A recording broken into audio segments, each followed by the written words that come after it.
Hey guys, it's Jake from Metal Wani and I am here with the one and only Ihsahn. Ihsahn, how are you today? I'm fine, thank you. Thank you very much for having me. No, not a problem at all. So I guess I'm going to start off talking about the Australian tour. You've been an active musician since, Emperor was formed in 1991 and you've been around the music scene for a while, but funnily enough, none of your acts have managed to make it down to Australia for any shows. So how excited are you to finally be coming down to a corner of the world that you're yet to perform in? I'm very excited about it, and also because obviously I have friends and colleagues. I mean, Leprous was there, recently for the second time, and everybody I talked to, loves playing there. To get that opportunity to go to this part of the world and play, super excited, and I know all my musicians are as well. Yeah, cool. So, I mean, surely there must have been opportunities presented to you throughout the years. Was it just a matter of not being the right time, or just unable to make things work out?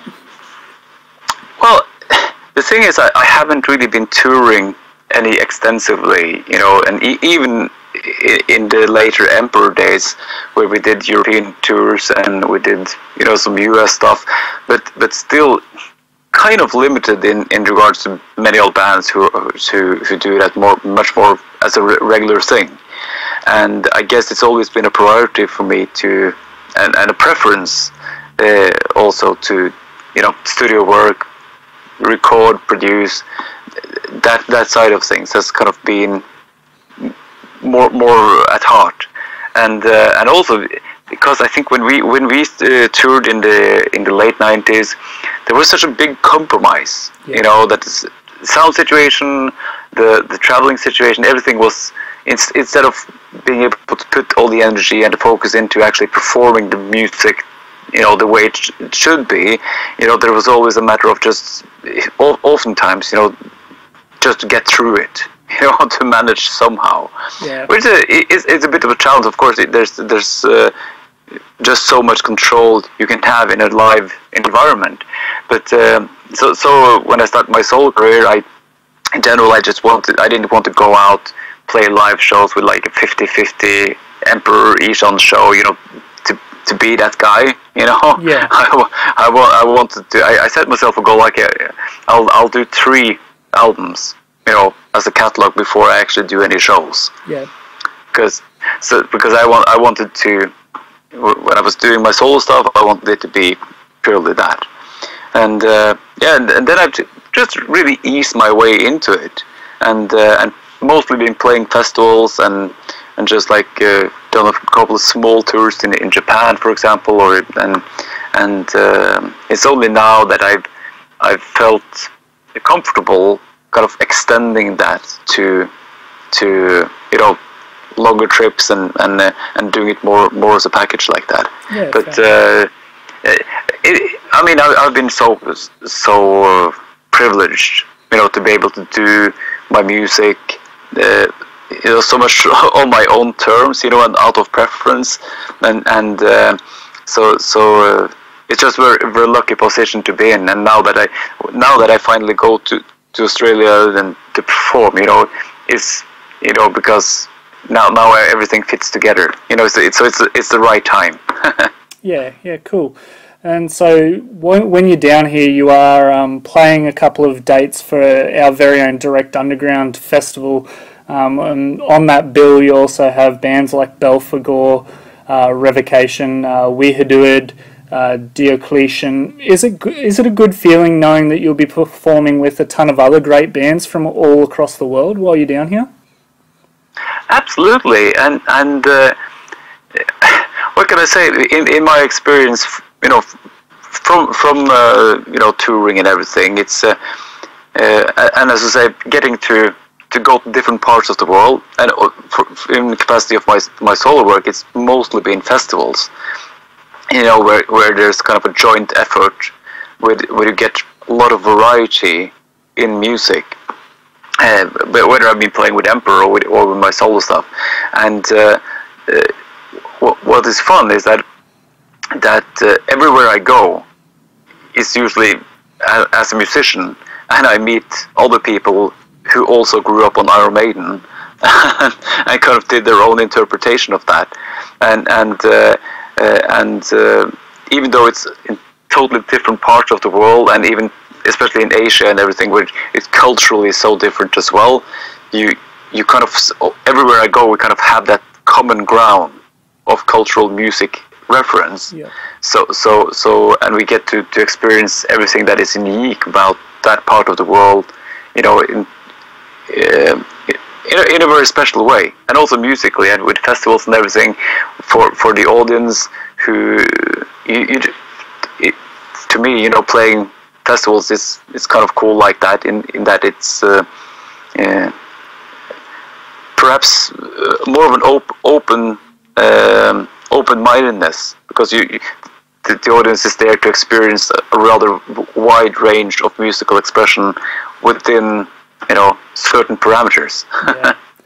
Yeah, cool. So your new album Amar launches on the date of your first performance in Australia. Is that just a, I guess, coincidence that that's happened, or is that sort of how it was worked out once you knew that you were touring Australia, that you wanted to drop it before you came down here, or?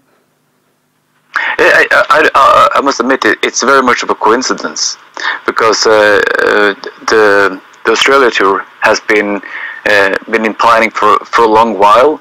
My booking manager for that has been kind of working with these people for a long while to find the right time and where everybody's available. And my musicians, everyone in the band are kind of hired guns, but of course I have a regular set of top musicians that I need to be available.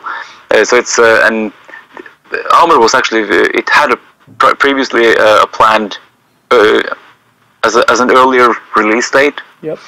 But it's just a record company decision on for timing and getting to prepare all the things that they need to do to get everything out there. It was set to that date. But of course, again, a very, very happy coincidence, I would say. Yeah, and we think so too. So while we're on the subject of the album, I guess I wanted to hear your thoughts on how you feel it turned out. So I've had a bit of a listen through it, and I can't help but feel that it's sort of a very contemporary take on black metal that also has some very retro elements about it. So I guess I wanted to see what your thoughts are on the album.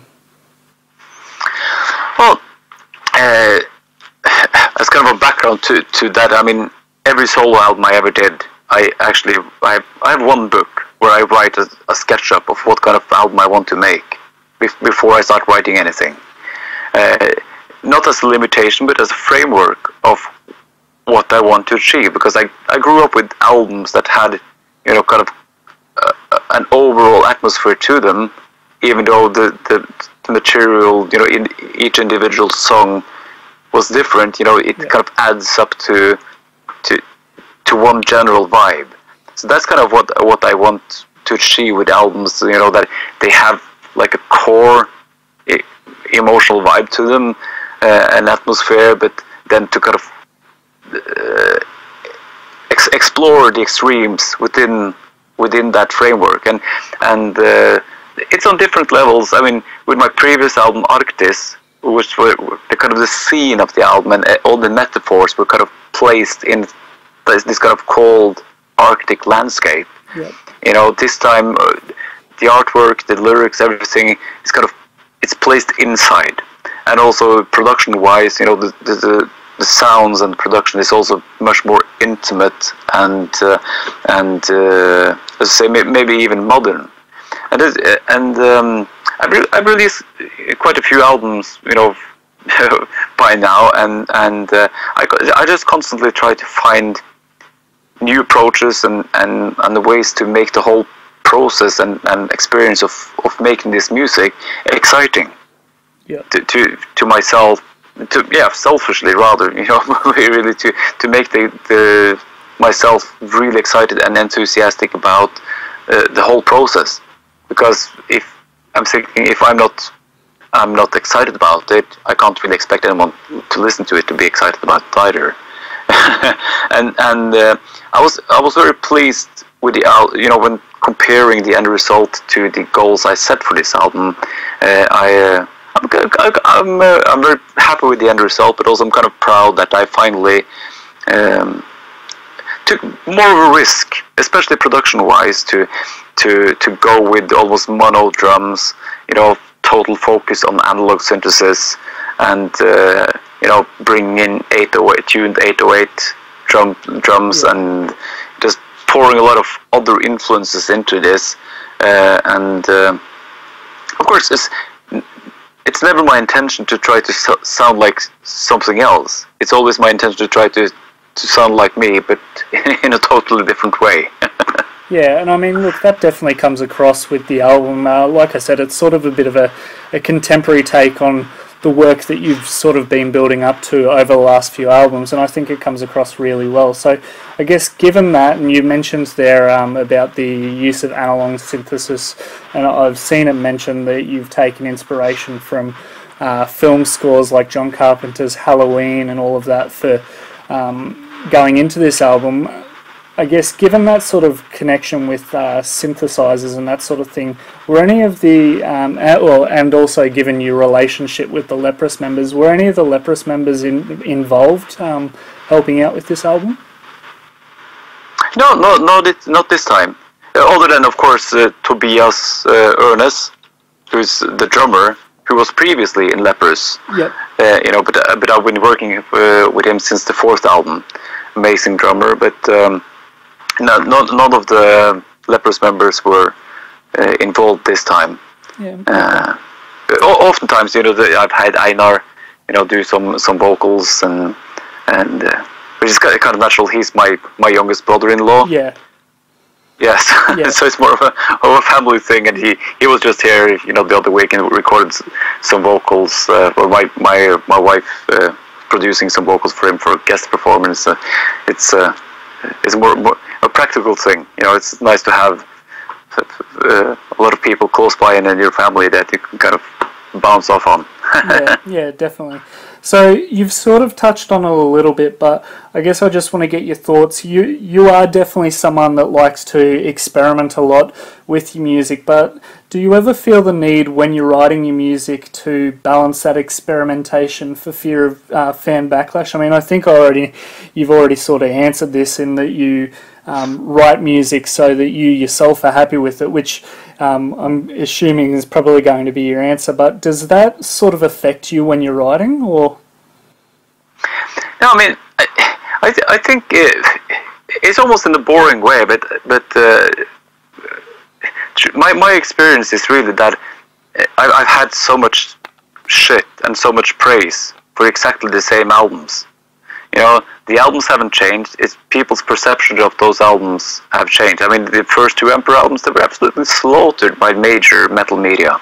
And, 10, 20 years passes, and suddenly I see these albums next to Black Sabbath's debut album, and most influential and important album of the last 50 years. Stuff like this. So it goes up and down like a JoJo. As you can imagine, I've said this many times, but I mean, in 1991, we did not start an obscure black metal band to make it. So there was no scene, there was no making it. There was a very, very, very small underground thing, kind of pushing the envelope of the extremes in music. We were teenagers, and there was purely artistic ambitions, no commercial ambitions at all. Yeah. And kind of that was, I like to think that was probably the only reason we ended up having a career in the first place, because by doing so you created something that was exotic and unique enough not to really compete with anything that already existed. Yeah. And it's kind of an honest, I think all the way through, even the Emperor albums were also very different from each other. Yeah. So in my experience, I think the only thing I can do is, of course, puts me in a very free position that I just have to do my best with every album, and sometimes that resonates with some people and maybe not with others. And the next album, I might turn things upside down just really for my own sake, to, as I said, sustain that excitement about the work, and hopefully, maybe at least I try to communicate that all along, that I'll do this totally uncompromising, just as uncompromising as we did in the early Emperor days, for better or worse. But at least you will know when you listen to it. It's maybe it resonates with you or not, but at least I hope you will have the impression that it's genuine. Yeah. That it has the integrity of being what it is, for what it is. It's not, sweetened for any expectations or any market or any record label. It is what it is. And whether consciously or subconsciously, I think people who are drawn to this style of music, that is what, in essence, they hope for. Don't want something more mass-produced to fit expectations or to kind of be formed like that. They want something that is raw and very from the heart. Yeah, definitely. I've got one more question for you, Ihsahn, because we're out of time now, but what is your definition of extreme metal in 2018 compared to, say, 1991? I would say it's much harder to kind of pick out the gems, obviously, because in general in music, for better or worse, I think it's a beautiful thing also that for music as an art form, that the financial aspect of record labels and all that, it doesn't really matter that much anymore. Yep. So you have far more bands being able to just do what they do for those same uncompromising ambitions. But at the same time, it's very hard to find the gems, because at this point within extreme or black metal, if you will, there will be so many bands who are so heavily influenced of what's been done in the past that it kind of just it blends too much. So I guess in a way I miss, or at least I look for in any music, just something that is kind of pushing it, that is something new and a bit cutting edge and a bit daring. And also it's this style of music, it doesn't feel as dangerous anymore. Yeah. So I kind of there's kind of a lot of it's in many ways a good thing, but there's a lot of political correctness also to a lot of the metal scene now that is kind of up and around. I'm not saying it's anything wrong with it, but it's I think initially we were kind of attracted to the kind of the danger, the rebellion of it all. Yeah. Yeah, fair enough. Look, Ihsahn, that's all we have time for, so thank you so much for your time this evening, and we look forward to seeing you when you come down to Australia in early May. Oh, thank you so much for the support and for a good talk, and I can't wait.